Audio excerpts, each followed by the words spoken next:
Quais são os exames necessários para avaliar a fertilidade de um casal?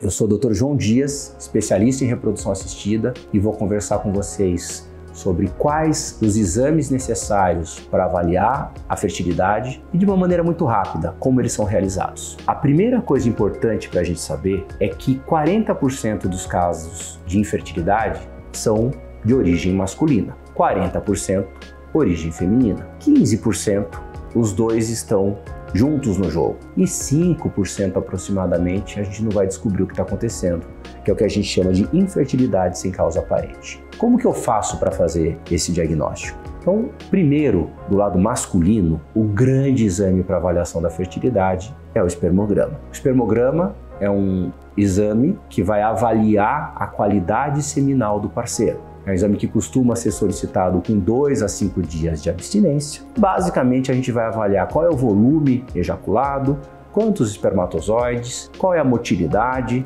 e qual é a morfologia desses espermatozoides. Avaliamos também se tem sangue naquela amostra, se tem leucócitos, células inflamatórias, e com isso a gente tem um panorama da qualidade seminal. Ainda no fator masculino, ainda na avaliação seminal, um exame que tem ganhado muita importância atualmente é o teste de fragmentação do DNA espermático.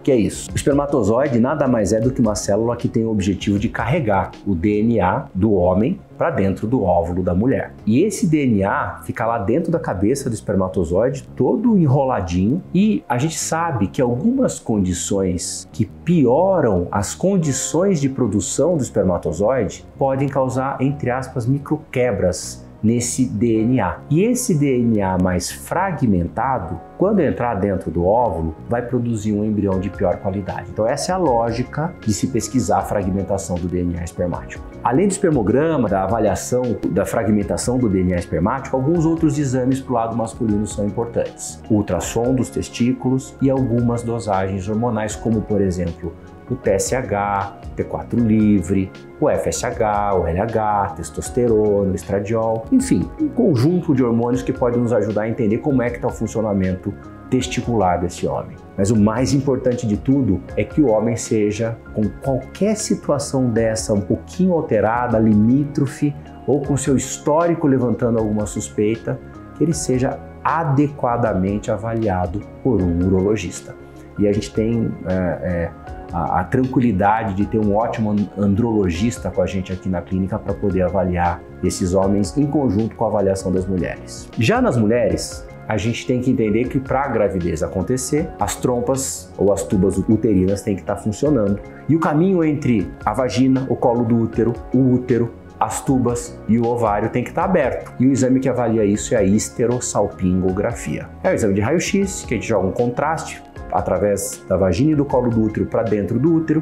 Esse contraste vai exteriorizar-se ou não pelas tubas uterinas, e através de chapas de raio-x a gente consegue ver como é que está essa abertura, essa patência tubária e toda a estrutura interna da cavidade uterina. Segundo exame importantíssimo para avaliação da fertilidade feminina são dosagens hormonais. São hormônios como o FSH, o LH, o estradiol, a progesterona, que podem nos ajudar a entender um pouquinho do funcionamento ovariano. E eu quero reforçar aqui também um exame muito interessante, que é o hormônio antimileriano, que não é um hormônio que, quando está alterado, fala pra gente que a mulher tem infertilidade por conta disso, mas quando ele está alterado para baixo, fala pra gente que se eu precisar de uma técnica de reprodução assistida de alta complexidade, como a fertilização in vitro, essa paciente poderá ter menos óvulos. E tendo menos óvulos, poderá ter um pouco menos chance de sucesso. Ainda nas mulheres, além da histerosalpingografia e da dosagem de hormônios, um ultrassom bem realizado ou eventualmente uma ressonância são muito importantes para a gente entender como é que está toda a anatomia uterina, o endométrio, se existem cistos nos ovários, se existe alguma dilatação nas tubas, enfim, dá um panorama geral de como é que essa pelve está organizada. Esses são os exames determinantes para a gente conseguir entender a fertilidade da mulher. Existem outros que muitas vezes são necessários, como por exemplo a esteroscopia diagnóstica, que é uma câmera que vai entrar dentro do útero para a gente olhar lá dentro, para saber se tem algum pólipo, um mioma ou uma inflamação. Essa inflamação às vezes precisa ser confirmada através de uma biópsia de endométrio, e essa biópsia é encaminhada para um laboratório de patologia que vai olhar se tem alguma célula inflamatória específica lá. Então, são exames complementares um pouquinho mais invasivos e um pouco mais doloridos, que podem nos ajudar a entender a situação da fertilidade da mulher. Existem outros exames que costumam ser realizados em situações específicas, altamente discutíveis do ponto de vista científico,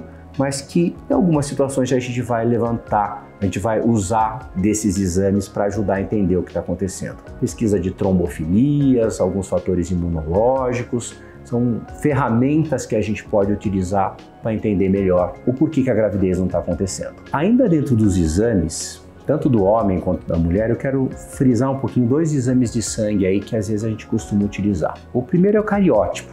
O cariótipo é uma representação gráfica dos cromossomos, tanto do homem quanto da mulher. A mulher tem 46 cromossomos XX, o homem tem 46 ou 23 pares de cromossomos XY. Então, esse é um cariótipo que é normal. Às vezes, casais com abortamentos de repetição, ou o homem ou a mulher, podem ter alguma alteração no arranjo desses cromossomos e neles tá tudo bem. Essa situação a gente chama de uma situação de uma translocação equilibrada. Mas quando o homem vai produzir o espermatozoide ou a mulher o óvulo, os cromossomos que neles ficam em pares se separam. E ao se separar, essa situação pode se desequilibrar. Então o óvulo ou o espermatozoide vai poder oferecer um material genético nesses cromossomos desbalanceado. Isso pode causar abortos de repetição.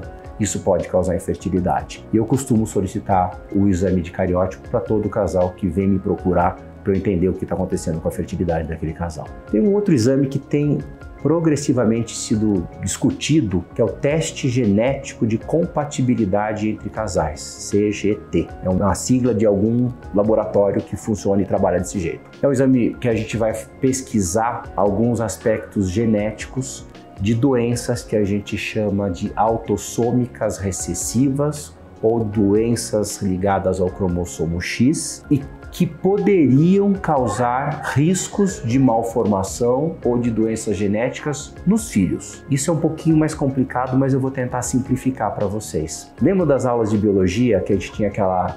na parte genética tem o azão, o azinho. Todos nós temos 3 ou 4 genes que podem ter alguma alteração que na gente a gente vai chamar de recessivo. Ou seja, só tem um parzinho lá de azinho, como tem o azão lá do lado em mim, não tem problema nenhum. O azão compensa a função desse azinho que não tá legal. Muito bem. Se por um acaso eu me relaciono com alguém que tem o mesmo azinho que eu tenho, e teoricamente a chance disso acontecer em casais do dia a dia é menor do que 1%, mas pode existir. Mas, por exemplo, quando primos vão ter filhos entre si, por isso que nossos pais falavam, primo não pode namorar com primo, etc. Quando primos vão ter um relacionamento entre si, a chance de ter o azinho da mesma família é maior. Existem certos grupos étnicos específicos, afro-americanos, alguns judeus askenazes, que têm situações hereditárias lá do passado que tem mais risco de ter os mesmos azinhos em conjunto. Esse CGT, esse teste serve para a gente olhar exatamente para isso, para se perceber se você e seu parceiro teriam a mesma situação de risco, porque se tivesse, existem 200 e tantas, quase 300 doenças que poderiam acontecer pela união de um casal que tivesse as mesmas situações recessivas. E se as duas situações recessivas coexistissem, aquela mulher teria uma chance, aquele casal teria uma chance de até 25% de ter uma doença recessiva que pode ser grave. Exemplos: anemia falciforme, talassemia, doença de Tay-Sachs, enfim, tem uma lista muito grande aí de doenças que pode ser causada por alterações recessivas e que esse teste poderia nos ajudar a encontrar. Espero que esse vídeo tenha sido útil. Se foi útil, encaminhe para outras pessoas, deixe seus comentários e a gente vai conversando.